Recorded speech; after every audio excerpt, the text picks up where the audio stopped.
திமுக அமைச்சரவையில் அத்தனை பேரும் ஜாமீன் பெற்றவங்க, எல்லாம் ஜாமீன் அமைச்சரா இருக்காங்க.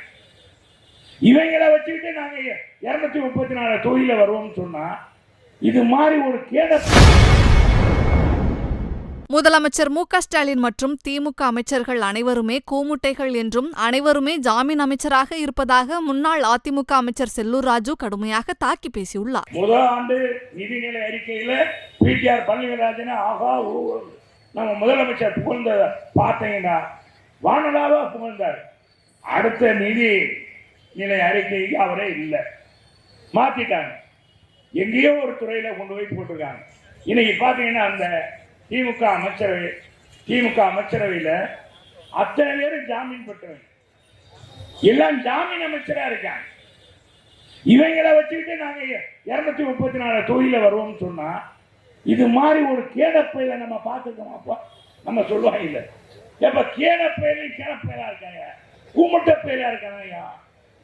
என்னையா அந்த ஆட்சியில உன் அமைச்சரே இன்னைக்கு வாய்தா வாங்குற அமைச்சர் 1-2 அமைச்சர்களை தவிர அத்தனை அமைச்சர்களுமே இன்னைக்கு பாத்தீங்கன்னா ஜாமீன் பெற்றிருக்காங்க. எதுக்காக? எல்லாமே பாத்தீங்கன்னா தொழிலாளர்களே நீங்க நல்லா புரிஞ்சுக்கணும். எதுக்காக? பூரா கரப்ஷன் கலெக்ஷன். இதுல நம்ம 10 ரூபா அமைச்சர் பாருங்க, செந்தில் பாலாஜி 10 ரூபா அமைச்சர், சாராய அமைச்சர், அவரு 10 ரூபா அமைச்சர். என்னன்னா 1.5 வருஷத்துக்கு மேல ஜெயில இருக்காரு. அடுத்த நாள் தியாகியை வரவேற்ற போல வரவேற்று அமைச்சர் பதவி கொடுக்கிறாங்க. எவனாச்சும் ஒரு செய்வானாங்க? யாராச்சும் ஒரு அறிவுமான முதலமைச்சர் செய்ய முடியுமா? என்னங்க ஸ்டாலினுக்கு என்னங்க முதலமைச்சருக்கு தெரியுது? நமக்கு தெரியல, சாதாரண இந்த டீ கடையில வேலை பார்க்கிற, பேக்கரியில வேலை பார்க்கறவங்க தெரியல கூட அதுக்கு தெரியாம இருந்தா எப்படிங்க வந்த உடனே கொடுக்கிறது?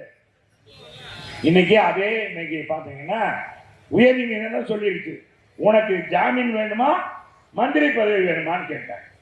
அவன் வேண்டாம். செய்திகளை உள்ளது உள்ளபடி தெரிந்து கொள்ள ரெஃப்ளெக்ட் நியூஸை சப்ஸ்கிரைப் பண்ணுங்க.